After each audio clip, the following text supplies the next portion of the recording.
अपने आप को बदलना है आपको। ये जो इस तरह से खबरें लीक करते हैं ना और अपने सहाफियों को स्टूडेंट बनाया हुआ है कुछ, जो कि पाकिस्तान क्रिकेट की माँ बहन एक कर रहे हैं। क्या बोला तूने? वो आपने बंद करना। पाकिस्तान का सफर हुआ खत्म।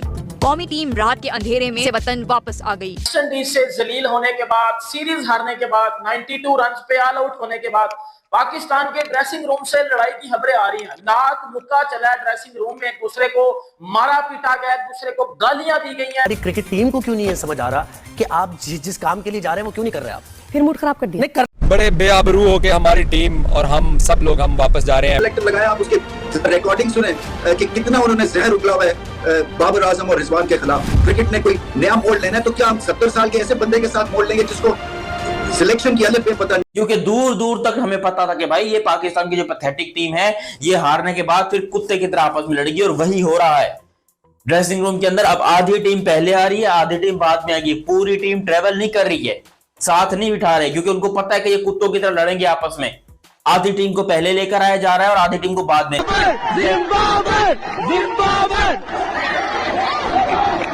एशिया कप हारे, ड्रेसिंग रूम में लड़ाई हुई। हम वर्ल्ड कप हारे, ड्रेसिंग रूम में लड़ाई हुई। हम जो है वो बायलैटरल सीरीज हारते हैं, ड्रेसिंग रूम में लड़ाई हो जाती है। रात को फिर जब पाकिस्तान टीम वेस्ट इंडीज से पिली है, ड्रेसिंग रूम में लात मुक्का चला और लड़ाई की खबरें आ रही हैं। क्या बुरी परफॉर्मेंस है बाबर आजम की। मैं इस टाइम ये सोच के एक बात कर रहा हूं, ये नहीं सोचता मैं डिफेंड कर रहा हूं उसको। उसकी 4 साल की कप्तानी के पीछे लोग लगे रहे। निकलने की क्या जरूरत है बेटा, घर ही बैठना था। हाँ। क्यों आगे इतना अपना कीमती वक्त जाया किया, खेलने आगे क्या जरूरत है? तो मैं कहता हूं इन लोग की किस्मत अच्छी है कि ये लोग कराची एयरपोर्ट के ऊपर लैंड नहीं कर रहे, ये लोग डायरेक्ट लाहौर जा रहे हैं। अगर ये कराची के एयरपोर्ट पर आते तो जो मैंने इनका इस्तकबाल करना था, जूतों का हार लेके बाहर गधे खड़े करके, पूरे के पूरे में 11 गधे खड़े करता। जो लोग प्लेइंग इलेवन में थे सबको एक एक गधे पे बिठाता और 11 जूतों के हार इनके गले में डालने चाहिए थे, क्योंकि इन पाकिस्तानियों ने पाकिस्तान का नाम बदनाम कर दिया यार। इनके फिटे हुए सुअर, ठीक है, ये ग्रोसरी वाले, मेरा बस नहीं चलता, यकीन करो मैं वहां होता ना, मैं बेल्टे मार मार के ना इनके बदन सुझा देता। दंद कट रहे हैं। तुम्हारी 75 साल बहन का रिश्ता हुआ है जिसका कोई, जिसे कहते हैं वाली वारस नहीं था, और तुम्हारे दंद नहीं बंद हो रहे। स्पॉन्सर के पैसे हम ही नहीं दे रहे, वो कमीशन प्लेयरों को नहीं मिल रहा, उस पे भी बोला गया। ये दो बाबर और रिजवान जो है ये मुश्किल डाल रहे हैं, जिसकी वजह से इंजमामुल हक साहब को बोला गया कि भाई जाके कॉन्ट्रैक्ट साइन करवाएं। उन्होंने जाके साइन करवाए, उनके ऊपर भी इल्जाम लगाए गए।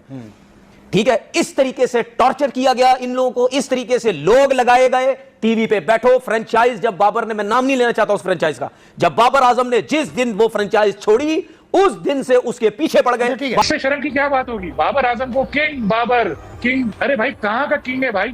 कौन से मुल्क का किंग है? हमें भी दिखा दो। इथियोपिया का किंग भी हो, वो भी इससे अच्छा परफॉर्म करे भाई। और पाकिस्तान की लेने में यही लोग आगे हैं। जितनी कुत्तों वाली बेइज्जती ये पाकिस्तान की करवाते हैं कोई और नहीं करवाता है। जितना पैथेटिक ये लोग क्रिकेट खेलते हैं दुनिया में, शायद मैं कहता हूं भाई कोई मरे से मरा भी पाकिस्तानी होगा ना, वो भी यकीन करो इस टाइम के ऊपर शर्म से डूब जाएगा कि भाई ये क्या करवा दिया तुम लोगों ने। 92 के ऊपर तुम लोग ऑल आउट करवा के बैठ गए हो। पाकिस्तान क्रिकेट जो है वो एक मजाक बनी हुई है, टीम की कारकर्दगी जवाल की तरफ नामजद है। अब आप देखें वेस्ट इंडीज की टीम जो 10वें नंबर पर थी ओडीआई रैंकिंग में, अब 9वें नंबर पर। जिस ग्रोसरी वाले ने सबसे ज्यादा गंद किया है, जो सीनियर प्लेयर्स हैं वो ही दांत निकाल रहे हैं। मैं तो इनकी शक्लें देख देख के हैरान हो रहा, और वहां पर मुझे गुस्सा चढ़ा हुआ था। उसके बाद फिर माइक हैसन और मोहम्मद रिजवान की काफी ज्यादा क्या वो बहस हुई, क्योंकि माइक हैसन भाईजान को बांग्लादेश से भी सीरीज पाकिस्तान टीम हारी और फिर पाकिस्तान टीम वेस्ट इंडीज से भी हारी। तो ऑब्वियसली बात है, सारा फिर ब्लेम कोच पे आ जाता है कि कोचिंग ही गंदी हो रही है, मैनेजमेंट ही गंदी हो रही है, रीजन आंसर तो है ही गंदा। अब वक्त आ गया है कि बड़ी सर्जरी की जरूरत है पाकिस्तानी टीम में, पाकिस्तान की टीम मैनेजमेंट में, पाकिस्तान क्रिकेट में।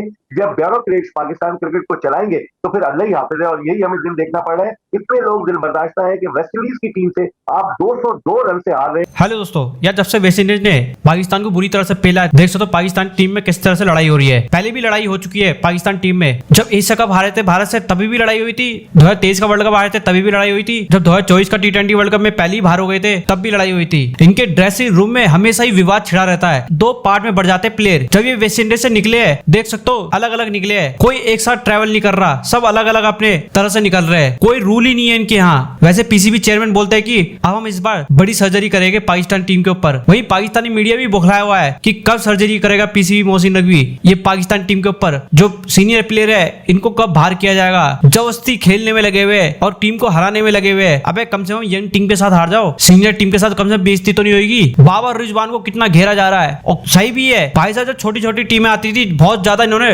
रन बनाए, अब ये छोटी टीम के खिलाफ भी रन नहीं बना पा रहे। एयरपोर्ट में भी देख सकते हो किस तरह से आते हैं छुपके छुपके, इनको पता है लोग इनका किस तरह का स्वागत करेंगे। जब ड्रेसिंग रूम में ही ये एक नहीं है तो समझ लो फील्ड में कैसे एक होंगे सब। अब तो पाकिस्तानी मीडिया खुद बोल रही है कि इनकी ड्रेसिंग रूम में लड़ाई हो रही है कोच के साथ, कप्तान की दूसरे प्लेयरों के साथ। जब कोच और कप्तान एक होके नहीं चल रहे तो दूसरे प्लेयर कैसे चलेंगे। सबको कप्तानी चाहिए, साइंस अफरीदी को कप्तानी चाहिए, रिजवान को कप्तानी चाहिए, आगा सलमान को कप्तानी चाहिए, बाबर आजम को कप्तानी चाहिए, सबको कप्तानी चाहिए। परफॉर्मेंस कोई नहीं देगा। ये चल रहा पाकिस्तान टीम में। वेस्ट इंडीज की टीम ने इनको इतनी गंदी तरह से जब हराया ना 202 रन से, जब से देख सकते हो पाकिस्तानी मीडिया और पाकिस्तान के जो एक्स प्लेयर है वो भी बोलने लग गए कि भाई साहब जब ये बड़ी टीम के खिलाफ खेलेंगे तो क्या हाल होगा इनका। जब छोटी टीम के खिलाफ इस तरह से हार रहे हैं, बड़ी टीम तो इनको पास भी नहीं आने देगी। और ये बात भी सही है, जब बड़ी बड़ी टीम आएगी ना, इंडिया, इंग्लैंड, ऑस्ट्रेलिया जैसी टीमें, भाई साहब वो क्या हाल करेगी इनका। फिटे हुए सुअर, ठीक है, ये ग्रोसरी वाले, मेरा बस नहीं चलता, यकीन करो मैं वहां होता ना, मैं बेल्टे मार मार के ना इनके बदन सुझा देता। दंद कट रहे हैं। तुम्हारी 75 साल बहन का रिश्ता हुआ है जिसका कोई, जिसे कहते हैं वाली वारस नहीं था, और तुम्हारे दंद नहीं बंद हो रहे कि शुक्र है इस फरीजे से भी जान छूटी है। किस चीज की तुम्हें खुशी है? 34 साल बाद तुम 10 नंबर टीम से आ रहे हो। रैंक्ड 10 थी वो इस सीरीज में, जब आए हैं 10वें नंबर पर थी, जिसके अगले वर्ल्ड कप के चांसेस के घोड़े लगे पड़े हुए हैं।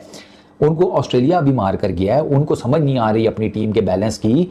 वो रैंक्ड 10 टीम तुम्हें सूत गई है 2-1 से, और उसमें से भी एक मैच तुम्हें 2 लड़कों ने जितवा दिया, इसने हसन नवाज ने और हुसैन तलत ने। जिस ग्रोसरी वाले ने सबसे ज्यादा गंद किया है, जो सीनियर प्लेयर्स हैं वो ही दांत निकाल रहे हैं। मैं तो इनकी शक्लें देख देख के हैरान हो रहा, और वहां पर मुझे गुस्सा चढ़ा हुआ था। ये ऐसे बेशरम है, ये ऐसे डीट हैं। ये हमारा कप्तान, उसकी तुम लोगों ने वो देखी है प्रेसर में उसने जो बातें की हैं, उसने सारा मलबा डाल दिया पहले 3 के ऊपर, कि वो पहले 3 विकेटें जो गिरी हैं, कि हमारी पहले 3 विकेटें असल में जल्दी गिर गई। साइम, अब्दुल्ला और एशिया कप हारे, ड्रेसिंग रूम में लड़ाई हुई। हम वर्ल्ड कप हारे, ड्रेसिंग रूम में लड़ाई हुई। हम जो है वो बायलैटरल सीरीज हारते हैं, ड्रेसिंग रूम में लड़ाई हो जाती है। रात को फिर जब पाकिस्तान टीम वेस्ट इंडीज से पिली है, ड्रेसिंग रूम में लात मुक्का चला है और लड़ाई की खबरें आ रही हैं। शाहीन शाह अफरीदी को आपको पता है कि तीसरे वनडे मैच में रेस्ट दिया गया था। शाहीन अफरीदी, बाबर आजम, मोहम्मद रिजवान और माइक हसन, इन सब की लड़ाइयां हुई हैं। इसमें आपको सलमान अली आगा भी आते हैं। और अगर बात की जाए सीनियर प्लेयर्स की, तो सीनियर प्लेयर्स की अगर बात की जाए तो सीनियर प्लेयर ज्यादा लड़ाई में मुलव्वस आपको नजर आते हैं। अगर बात की जाए शाहीन अफरीदी की, तो मोहम्मद रिजवान और माइक हसन में से एक बंदा एग्री था जो आप शाहीन अफरीदी को प्लेइंग 11 में खिलाने के, लेकिन इन्होंने शाहीन को जान के प्लेइंग 11 में नहीं खिलाया। माइक हसन ने जो है वो बोला था कि शाहीन अफरीदी को जो है वो नहीं ड्रॉप करना चाहिए क्योंकि शाहीन अफरीदी को खिलाना चाहिए।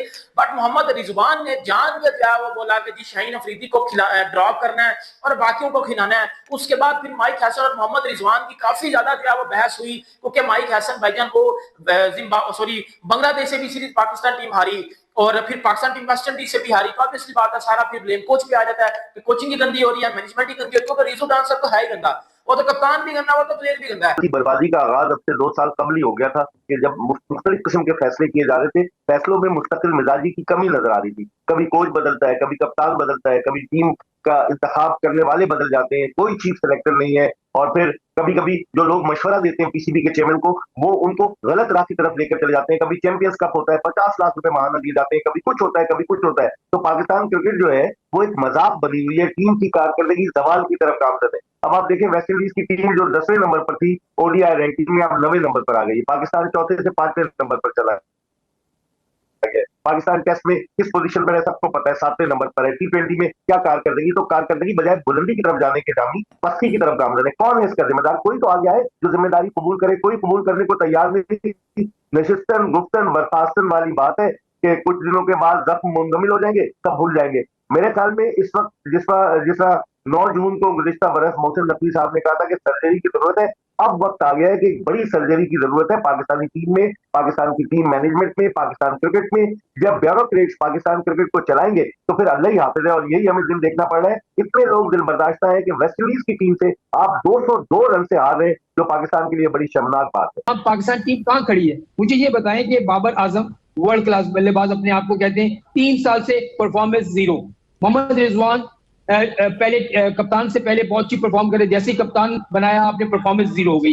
सलमान अली आगा जो T20 और वनडे में आए, टेस्ट मैच में भी खेलते हैं, तीनों फॉर्मेट खेलते हैं, परफॉर्मेंस जीरो। साइम अजूब को किस बेस पे आपने रखा हुआ? 2 मैचेस में रन कर देता है, 10 मैचेस में वो कुछ नहीं करता। अब्दुल्ला शफीक वही बाहर निकालते हैं, 6 महीने बाद दोबारा आ जाते हैं। यही मोहम्मद नवाज के साथ है, यही हुसैन तलत है, यही फहीम अशरफ है। आखिर हमारे पास क्यों नहीं है क्रिकेटर जो परफॉर्म करते हैं? वो बाहर हैं। सलमान मिर्जा जिसने परफॉर्म किया बांग्लादेश में, उसको टीम से बाहर कर दिया। उसके अलावा साहबजादा फरहान ने परफॉर्म किया, उसको खिलाते नहीं है। तो भाई किसको? ऐसा मसला है कि आप बड़े नामों को छोड़ें, आप बड़े कामों को देखें। आप जो परफॉर्म करते हैं उसको दें, इनको बाहर करें, आप खुद बहुत अकल आ जाएगी। कल के मैच में तो मुझे लग रहा है कि जो मोहम्मद रिजवान से तो कप्तानी नहीं हुई है। खासतौर पर देखिए, आप 10 ओवर इब्रार से निकलाते, मेन मैच में आपने शाहीन शाह अफरीदी को बाहर भेज दिया, बिठा दिया। ये